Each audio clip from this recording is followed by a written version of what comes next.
Now, it has been 2 weeks since Hamas first launched its attack on Israel. It saw 1,400 people killed. Since then, Palestinian officials say that more than 4,000 people have died in Gaza.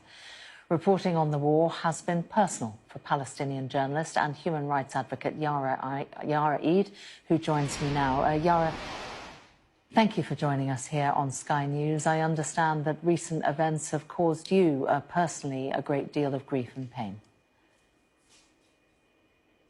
Well, I lost more than 30 members of my immediate family, and they were civilians. They were not part of any militant group. Most of them were children. 17 of them are children. Not only that, but my best friend was a journalist, and Israel killed him in cold blood on the 7th of October while he was covering the area's border. And he was wearing a press vest, he was wearing his helmet.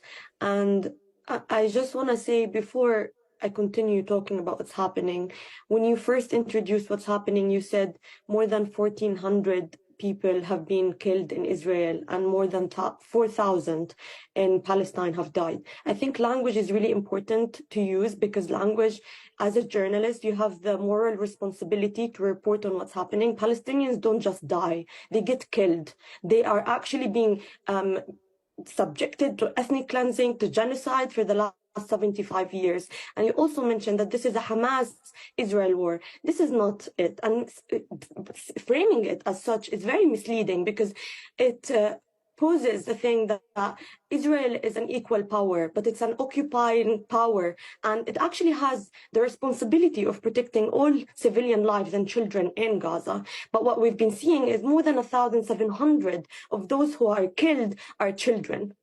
So this is not really a war against Hamas. This is clearly, so many Israeli spokesperson went on TV and said this is a war against Palestinian civilians in Gaza. And even if we imagine a world without Hamas, if we think about the West Bank, Palestinians have been being killed, and there has been land theft, there has been ethnic cleansing, there has been imprisonment. More than 5,200 Palestinians are in Israeli prisons right now, and 170 of them are children. So this is not just to water down what's happening to the 7th of October. This is a 75-year-old occupation, ethnic cleansing and genocide of Palestinians. And you need, as a journalist, to report on what's happening and say it as it is. When Hamas launched the attack on Israel, as a Palestinian, what did you expect would happen next?